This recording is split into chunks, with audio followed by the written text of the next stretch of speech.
Welcome to meeting news. నేను Prasad. జడ్చల్ర MLA Amrit Reddy మరో సంచలనమైన వ్యాఖ్యలు చేశారు.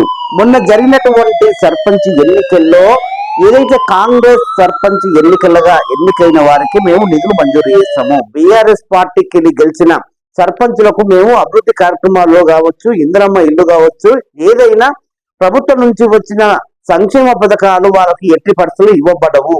ఎందుకు ఒక ఎమ్మెల్యే ఇలాంటి వ్యాఖ్యలు చేయడం జరిగింది?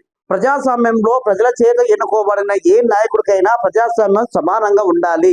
ఏ నాయకుడైనా ప్రజలు ఓట్లు వేస్తేనే నాయకులు అవుతారు.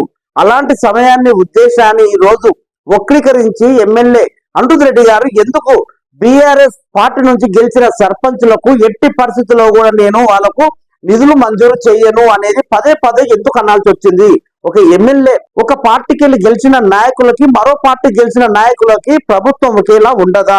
రాజ్యాంగము అందరికీ సమానమైన వాటా కల్పించింది. అలాంటి రాజ్యాంగం కల్పించిన హక్కులని కాల రాయడానికి నాయకులకు ఎందుకు ఇలాంటి చిల్లర మాటలు అనాల్సి వచ్చింది?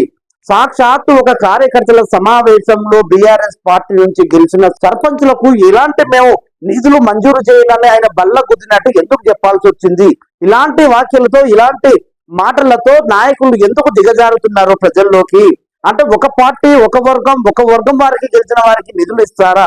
మరో వర్గం నుంచి గెలిచిన వారికి నిధులు మంజూరు చేయరా? ఈ ఎమ్మెల్యే ఇలాంటి మాటలు అనడానికి ప్రధాన కారణం ఏంటి? అమృత్ రెడ్డి అన్న మాటలకు ఈ రోజు కేటీఆర్ కౌంటర్ ఇచ్చారు. ఎవనబ్బ సొమ్ము కాదు, ఎవరిని అయ్య జాగీరు కాదు, రాజ్యాంగం అందరికీ సమాన హక్కు కల్పించింది. నీ వాటర్ నీ ఇంట్లోకి ఏమి ఇయ్యట్లేదు కదా, రాష్ట్రం నుంచి వచ్చిన నిధులు అందరికీ సమానంగా పంచాల్సిన బాధ్యత ఎమ్మెల్యేలకు ఉంటుంది. అలాంటిది నీకు కనీసం ఆ మాత్రం కూడా సోయి లేకుండా ఎట్లా మాట్లాడదు అని కేటీఆర్ గారు కౌంటర్ ఇచ్చారు. చూడాలి ఈ వ్యాఖ్యలు ఎక్కడికి దారి తీస్తుందో. చూస్తున్నాను మీటింగ్ న్యూస్. నేను ప్రసాద్.